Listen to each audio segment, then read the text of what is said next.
네, 다음은요. 오늘 귀중한 선물을 주셨으니까 처음부터 모시도록 하겠습니다.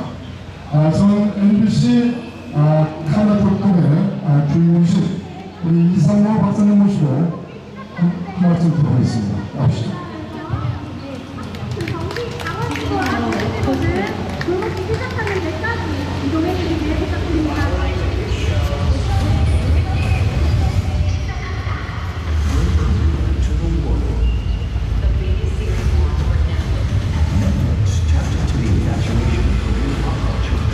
박사님, 한자와 이자, 삼자 못 쓰시는데 지금 이번에 보여주신 이자, 명자, 모자는 어떻게 됩니까? 못 보는데 이제 돈 투자.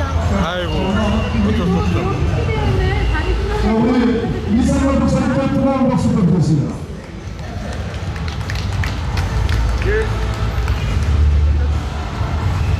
여러분 반갑습니다. 오늘 날씨도 무겁고 한데 내려가고 하시는 분은 일찍 내려가서 늦었다 이런 생각을 해보겠습니다. 본격적으로 말씀드릴 게 앞서서 여러분께 양해의 말씀을 두 가지만 좀 드리겠습니다. 저는 방송기자 출신이고요. 그래서 마이크에 자신이 있는 것 같습니다. 몇 년 전에 대선 분자 무대에 올라가서 대선 분자가 연사하는 것처럼 따라하다가 한 3분 하다가 목이 쉬어가지고 그 다음부터는 이 방송 마이크라고 이런 집회에서 마이크를 다루다는 걸 알았습니다. 그래서 오늘도 힘차게 제가 목소리를 내지 못하는 점을 양해 부탁드립니다. 또 하나 제가 좀 미리 사전에 말씀드릴 것이 뭐냐면 한 2주 전에 제가 어느 집회에 갔다가 쫓겨났어요. 올라가서 이렇게 얘기를 하는데 내려오라고 그래가지고 말 도중에 내려왔습니다. 왜냐하면 가운데 생각하고 있는 제 현재 상황과 제가 말씀드리는 상황이 맞지 않았던 것 같아요. 그래서 내려오라고 그래서 말 듣고 내가 타고 그냥 내려왔습니다. 혹시 제가 이렇게 드리는 오늘 보고가 기자로서의 리포트, 기자로서의 보고가 혹시 여러분들의 마음에 들지 않으면 내려와라 그러면 언제든지 내려가겠습니다. 그러나 여러분의 마음에 들지 않더라도 제가 언론사에서 근무하는 기자가 리포트하는 것이 그런 걸만 같이 갔다고 생각하면 15분에서 20분 정도 되도록 들어주시면 감사하겠다 그런 말씀입니다. 오늘 제가 여러분께 보고드릴 내용은 뭐냐면 비겁함과 한국이라는 점입니다. 한국인의 비겁함에 대해서 좀 말씀을 드리고자 합니다. 그러니까 저는 주제가 있습니다. 비겁한 한국인. 이것이 오늘 제가 말씀드릴 제목입니다. 비겁한 한국인. 자, 멀리 올라가지 않겠습니다. 저는 윤석열 대통령부터 시작하겠습니다. 윤석열 대통령이 대통령 되기 전에 선거가 있었죠. 그때 제가 윤석열 대통령 후보에게 기자로서 요구한 것이 있었습니다. 무엇을 요구했는가 하면 사과하라. 당신이 정말로 대통령이 되고 싶다면 박근혜 대통령 탄핵에 대하여 책임을 인정하라. 그리고 국민들에게 솔직하게 내가 박근혜 대통령 탄핵에 책임을 회피하지 않겠습니다. 그러나 대통령이 되면 여러분이 결제 해제하겠습니다. 결제 해제할 수 있는 기회를 드려주십시오. 라고 이야기를 하라고 끊임없이 윤석열 후보에게 이야기했습니다. 그러나 윤석열 후보는 제 얘기를 듣지 않았고 박근혜 대통령에 대해서 즉 탄핵에 대하여 이런 안도도 없이 그냥 넘어갔습니다. 그리고 대통령이 되었죠. 대통령 되고 난 후에도 제가 윤석열 대통령에게 또 요구하는 계속 리포트를 통해서 요구하는 것이 있습니다. 무엇이냐면 지금이라도 늦지 않았다. 지금도 늦지 않았으니까 지금 결자해라 빨리 해라. 당시에게 집행유예 기간은 5년이다. 집행유예 기간 5년 동안에 당신은 그동안 박근혜 대통령 탄핵에 관한 잘못을 시인하고 추성훈이 석방하고 그리고 문재인이 다 구속시키고 그냥 부정선거 규명하고 그것을 해라. 그렇게 하지 않으면 아마 당신은 집행유예 기간 5년을 넘기기 전에 큰일이 날 것 같다라고 예상 리포트를 했었습니다. 그때 구체적으로 윤석열은 아마 탄핵될 것 같다. 본인이 비겁하면 탄핵될 거다. 라는 리포트를 했고 제가 많은 욕을 먹었습니다. 현직 대통령, 그것도 우파 대통령이 탄핵해야 한다고 주장하는 이상임은 좀 싫어하냐 이런 얘기를 했습니다. 결과적으로 지지자들이 맞았습니다. 윤석열은 이미 5년 중에 절반 정도밖에 채우지 못하고 결국 탄핵되고 말았습니다. 자, 윤석열이 물러간 사람인가 위협한 사람인가에 대해서 조금 말씀드릴 필요가 있습니다. 윤석열은 위협한 사람입니다. 자신이 대통령이 될 때 털어버렸었어야 되죠. 박근혜 대통령은 탄핵이 잘못됐다는 것을 솔직하게 고백하고 국민들의 용서를 구하고 그리고 대통령이 됐었어야 하는데 그럴 용기가 없었습니다. 두 번째, 우파 국민들을 속이고 대통령이 되고 난 뒤에도 결단할 수 있는 기회가 있었습니다. 그래서 대통령이 되자마자 수사를 선행하고 그 다음에 무리한 수사 우리 저 말씀은 보안사 같은 그런 이재수 장군의 무리한 수사로 경찰의 무상수로 여러 명이 희생되고 그런 부분에 대해서 저는 비서실장을 보내서 사과하고 그리고 문재인을 척결하고 그리고 부정선거 수사해야 한다라는 주장을 저는 계속했었습니다. 저는 한 번도 윤석열을 지지한 적이 없습니다. 이전에 여러분들이 저를 대단히 불편해서 할지 모르지만 그러나 불편하더라도 불편한 진실을 받아들일 줄 아는 것이 성숙된 시민이라고 생각합니다. 윤석열은 나중에 개혁을 했습니다. 기업도 하려면 기업을 하려면 야무지게 했었어요. 그런데 기업도 야무지게 하지 못했어요. 엉성하게 했습니다. 즉 기업의 목적이 불명하지 않았다는 거예요. 우리나라 기업을 하게 되면 주요 목적은 부정선거입니다. 중국의 공작에 의한 중국의 방해에 의한 우리나라 주권의 심판 때문에 그것을 수사하기 위해서 기업을 했다라고 시도가 없었어야 되는 겁니다. 그래서 그때 기업은 가짜예요. 그래서 국회의원이 완전 위안지를 거부하고 나중에 다시 국회를 내어오게 돼요.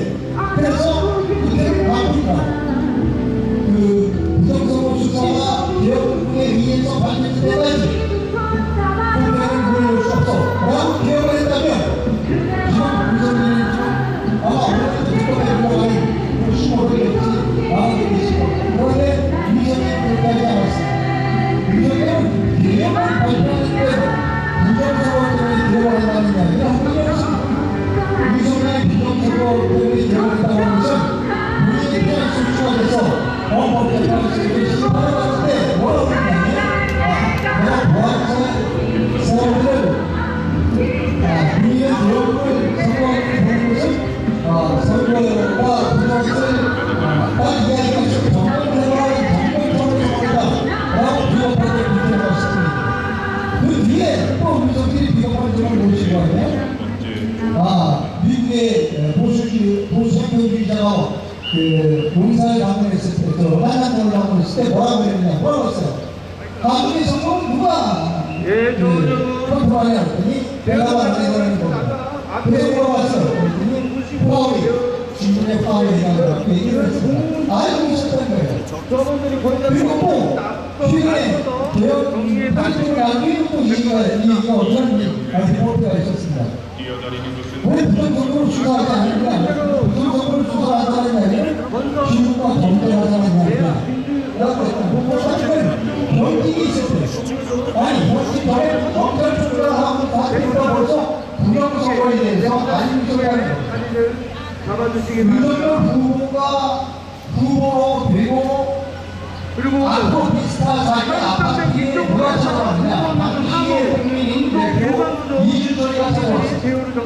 이준석이를 만난 첫 번째 대회에서 뭐라고 앞으로 비슷하게 아파트에서 이랬습니다. 이준석이 내가 말이야 검찰총장한테 내가 인턴 애들을 보내가지고 선거에 싹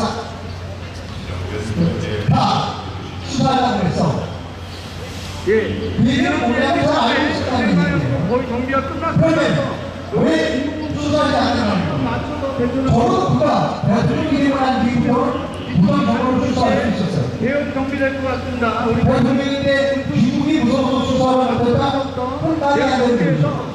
그러니까 윤석열이 지금도 뭘 생각을 안 해주는 부분이 있어요. 우리가 모르는 부정선거에 관한 중국의 개입이 아닐까 그런 부분을 윤석열이 지금도 알고 부분이 있어요. 우리가 모르는 부분이 존재한다는 것입니다. 그러나 지금도 그것을 얘기하고 있지 않아요. 그런 지금도 제 주장으로 지금도 이해를 하고 있는 것이죠. 네네. 자, 그만 이동하시고 그 정도 그것이 안 내 들어오는 의견이 그시과에 이해를 하고 있는 것이죠. 안 들어온 동기들이 나 아직도 최근까지 보지 않았어. 꺼내지 않았어. 그러니까 나는 벗어지고 비겁한 정량을 지금 하고 될것 있다. 같습니다. 자, 여러분, 윤석열을 비판해서 마음이 비판할 수 있지만 이제 그 다음 어디 넘어가냐 김문수로 넘어가겠습니다. 앉아주시면 대응 정비 김문수 비겁한 사람입니다. 여러분 마음에 안 드시면 내려오라고 하면 내려올게요. 언제든지 내려올 준비가 되어 있었는데 그러나 대중의 요구에 의해서 제가 드리고 싶은 말씀을 수정하거나 그리고 교정하거나 사과드릴 말씀 필요 없습니다. 김문수는 비겁한 사람입니다. 우리는 김문수가 이번 대선에서 리허설 이번 대선에서 이겼다는 것을 잘 알고 수가 있습니다. 있어서 잠깐 그 리허설 장면 박사라고 대응 정비 이어서 그분에 대해서 수학적으로 계산해서 437만 김문수가 이겼다 이긴 거예요. 앉으면서 여러분 지금 중에 물리적인 부분들이 우리 동기들도 지금 앞서서 정비에서 앉아주시면 잠시 수업 진행하고 이어가도록 하겠습니다. 수화는 거짓말을 못해. 1 더하기 1은 1입니다. 2 더하기 1은 4이지. 여러분, 저기 김하늘 박사가 아실 겁니다. 김하늘 박사가 그래서 이런 거라고 그랬죠. 그건 수학자예요. 북한에서 내려오는 잠수함. 우리가 잠수함을 잡을 때 그냥 잡는 게 아니라는 겁니다. 수학으로 잡는다는 거예요. 어떻게 수학을 잡느냐? 자, 지금 북한의 잠수함 기지에서 잠수정 하나가 없어졌다. 그래서 물속으로 돌아갔다는 얘기죠. 그럼 그 잠수정의 크기를 얼마다? 따라서 그 잠수정 안에 산소의 양을 얼마다? 근데 잠수정의 수명을 얼마다? 따라서 시간당 산소 수의 양을 얼마다? 따라서 이 북한의 잠수정은 몇 시간 후에 반드시 물에서 떠올라서 산소를 보충할 것이다. 그럼 그 지점이 어디냐? 그래서 수학적으로 계산해서 나와낸다는 겁니다. 이것이 수학입니다. 배수의 법칙 하는데 우리나라에 한 10만 명이 사전투표를 했어요. 그러면 본투표한 사람이 한 300만 명, 사전투표한 사람이 1000만 명. 그러면 똑같아야 돼요. 그 결과가 똑같아야 돼요. 똑같지 않다는 걸 거짓이라는 것이죠. 저는 깜짝 놀랐어요. 그 많이 본 영상을 보니까 노란 봉투에서 막 꺼내요. 시골 다발니까 그걸 두리지들 막 꺼내요. 우리나라 노란 봉투에서 투표지가 나와야 나머지 2월에 나와요. 투표하면서만 나와요. 그런데 막 나와. 수학적으로도 그리고 물리적으로도 그래서 엄연한 부정선거이고 우리나라 부정선거는 4.15 부정선거 이전부터 존재했고 4.15 총선 지난번 총선 그리고 이번 대선에서 많은 부정이 일어났다는 거예요. 근데 저번에 김문수가 비겁한 사람이냐 라고 말해서 드립니다. 김문수가 그렇게 얘기했어요. 여러분 우리가 걱정하지 마시고 사전투표하십시오 라고 얘기했습니다. 나도 사전투표하겠습니다 라고 김문수가 얘기했어요. 그런데 아까 말씀드렸죠. 사전투표에서 엄청나게 졌죠. 한 600만 표를 더 집어넣었다고 그래요. 장지원 박사의 표현에 따르면 600만 표가 전부 1번 표였어요. 1번. 그럼 이 책임을 누가 져야 돼요? 김문수가 져야죠. 자, 6월 11일인가에 김문수 씨 형님이 돌아가셨어요. 그 상가가 어디에 마련이 되는가 하면 미대 서울병원, 즉 강서구에 있습니다. 거기 영안실이 마련이 되어 있죠. 그때 지금 현재 그 국무총리 후보가로 이름이 올리는 김민석이라든지 그런 지금 현재의 뭐죠 한 자리 하려고 그러는 그런 그 실세들이 모여들었어요. 그 상가에서는 같이 식사를 하잖아요. 그때 이제 차명진 전 의원도 있었고, 김문수도 있었고, 김민석이도 있었고, 그 다음에 더불어민주당의 간부 몇 사람이 했어요. 거기서 뭐라 그랬냐면, 김민석의 어머니가 구속자 동지회의 회장이었다는 거예요. 김민석의 어머니가 구속자 동지회의 회장이었다는 겁니다. 그래서 차명진이도 잘 알고, 김문수도 잘 알고, 다 잘 아는 거예요. 같은 운동권입니다. 같은 식구들이었어요. 물론 상가였지만 덕담이 이루어졌어요. 아, 좀 형님 우리가 잘하겠습니다. 그래 잘해라. 내가 잘해라는 걸. 그리고 끝났어요. 그리고 우파 인사가 그 다음에 찾아갔어요. 우파 제가 뭐라고 말씀 안 해요. 제가 그 우파 인사에게 좀 찾아가서 물어보라고 좀 부탁을 드렸어요. 찾아가서 김문수 이제 형님 상 인사승가 조문을 하고 뭐 식사를 조금 간단하게 했겠죠. 그리고 김문수 마지막 헤어지기 전에 김문수 씨에게 물어봤어요. 당신 왜 선거 무효 소송 제기 안 하느냐? 근데 김문수가 뭐라고 그런 줄 알아요? 증거가 없잖아요. 증거가 없잖아요. 자, 또 조금 전 오늘 오전 상황을 또 말씀드릴게요. 아마도 우파 단체에서 문건을 만들었던 것 같아요. 예, 이번 6.3 총선 대선은 부정선거였다고 쫙 만들어가지고 문구 쫙 만들어서 거기다가 김문수 후보 이렇게 밑에 해서 보냈던 것 같아요. 이게 이제 당시 시간이 얼마 남지 않았다. 왜냐하면 7월 2일까지가 선거무효 소송을 제기할 수 있는 마지막 순간이 7월 2일입니다. 왜냐하면 선거 끝난 30일 이내에 무효 소송을 제기하게 되기 때문에 넘지 않았으니까 당시에게 마지막 기회다. 지금 미국이나 이런 데서 다 부정선거 증거가 나왔다. 따라서 이러이러해서 부정이다. 나 김문수는 6.3 대선이 부정이었다. 내가 앞장서 싸우겠다 라고 성명서를 만들어줬어요. 아마 우파 쪽에서 만들어준 것 같아요. 박주현 변호사나 이런 쪽에서 만들어준 것 같아요. 근데 그게 나돌았어요. 오전에 나돌았습니다. 오늘 아주 오전에. 그래서 확인을 또 했어요. 김문수에게. 야, 이거 네가 한 거 맞냐? 아닙니다. 절대 그러지 않습니다. 나는 그런 거 성명 발표한 일이 없습니다. 오늘 아침에 또 한 번 김문수가 자기는 부정선거의 주장 증거가 없다고 얘기한 사람입니다. 자, 지금 국제감시단이 서울을 다녀가서 이번 대선을 감시했어요. 그 가서 미국에 가서 프레스센터에서 보도를 했어요. 리포트를 했죠. 보고서를 발표했습니다. 이런 문제 때문에 한국의 선거는 부정이다. 그리고 그 한국 부정선거로 총 지휘한 사람은 중국의 4인자 왕운리라는 사람이다 라는 것까지 구체적으로 그들이 리포트를 했어요. 근데 정작 무엇이냐면 당사자인 김문수가 부정인 선거가 아니라는 겁니다. 증거가 없다는 겁니다. 이렇게 되면 굉장히 우리가 부정선거 투쟁하는데 힘을 받기가 어려워지는 거예요. 많은 사람들은 이렇게 얘기합니다. 김문수가 무슨 선거 때 쓴 비용을 보전받기 위해서는 각서를 썼다. 선거에 이의를 제기한다고 각서를 썼기 때문에 부정선거 무효소송을 제기하지 못한다. 그거 거짓말입니다. 그 김문수가 빌린 돈이 아니라 국민의힘이 빌린 돈이에요. 갚아야 될 거 국민힘이고, 그리고 선거법에 우리나라 정치법에 우리나라 아마 정치자금법일 겁니다. 그거 국가에서 다 보전해 주게 되어 있어요. 그거 다 거짓말입니다. 김문수는 나 국민소송인단에 가입시켜 주십시오라고 전화 한 통화 박지원 변호사한테 하면 되고, 소송비용 10,000원만 내면 돼요. 10,000원만. 모든 사람들 10,000원씩 냈으니까.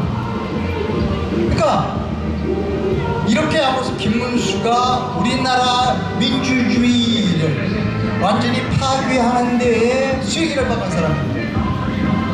자, 오늘 제가 비겁하다, 한국인의 비겁성에 대해서 말씀드립니다. 근데 우리나라는 배웠다는 사람들이 비겁합니다. 배우지 않은 사람들, 힘없는 사람들은 용감하고 배웠다는 사람들이 비겁합니다. 대표적인 두 사람을 예를 들었습니다. 윤석열과 김문수입니다. 내려가기에 앞서서 비겁한 사람 집단을 하나만 더 거론하고 가겠습니다. 우리나라에서 가장 비겁한 집단 중에 하나는 판사들 집단입니다. 사법부 집단입니다. 그들은 대한민국의 민주주의 이런 거 관심 없어요. 어떻게 자기 하나 자리 하나 보존하는 게 그들의 문제 일뿐이에요. 조희대 대법원장에 대해서 제가 좀 말씀드립니다. 우리나라 공직선거법을 보면 사전투표관리관의 도장을 반드시 찍어야 한다고 되어 있어요. 사투표관리관은 인쇄하여 자신의 도장을 찍고 투표인에게 교부하라고 되어 있습니다. 그런데 몰래 관리 규칙에, 중앙선거관리위원회 규칙에 인쇄 나름으로 가진할 수 있다고 되어 있어요. 법 체계는 어떻게 되냐면 밑에 하위 규정은 위의 모법을 침해할 수 없게 되어 있어요. 그래서 몇 년 전에 소송을 제기했죠. 그거 잘못된 거다. 그랬더니 조희대, 지금 현재 대법원장 하는 조희대가 뭐라고 한 줄 알아요? 사전선거 관리관이 반드시 도장을 찍게 되어 있는 그 공직선거법 그 조항은 반드시 찍으라는 게 아니다. 그게 조희대 판단입니다. 지금 어떻게 됐나요, 조희대? 지금 끌려다니고 있습니다. 자, 비겁하면 안 돼요. 저는 대한민국 산을 좋아하고요. 주말마다 산에 가고요. 그다음에 느끼는 거는 뭐냐면 우리나라는 아주 전국토가 고급 정원 같다, 아주 부잣집 정원 같다는 생각을 하게 됩니다. 우리나라는 살만한 나라입니다. 이런 나라에 비겁하게 살아야 될 이유가 없습니다. 여기 비겁하지 않으신 분들만 모여 있다고 저는 생각합니다. 그런 점에서 박수 한번 다 같이 주시기 바랍니다. 예. 자, 말이 길었고요. 내려가겠습니다. 우리나라는 배웠다는 사람들이 비겁합니다. 가장 좋은 예가 조선시대의 말입니다. 우리나라 사대부들이 가장 비겁해서 총 한 번 쏘지 못하고 일본에 합병이 됐습니다.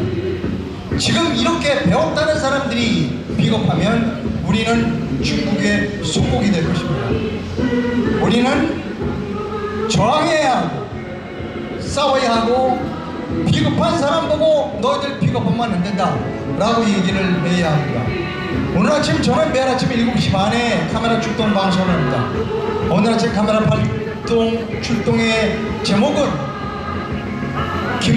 비겁한 김문수는 7월 3일 대한민국을 떠나라 라는 게 오늘 방송이었습니다.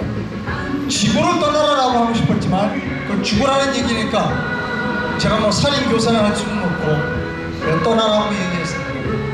내일 제목은 이렇게 할 겁니다. 김문수는 조갑제와 정규제를 데리고 7월 3일 대한민국을 떠나라. 이런 제목을 해볼까 생각합니다. 별로 가치도 없는 그 제목의 리포트를 들어주셔서 감사합니다. 여러분 감사합니다.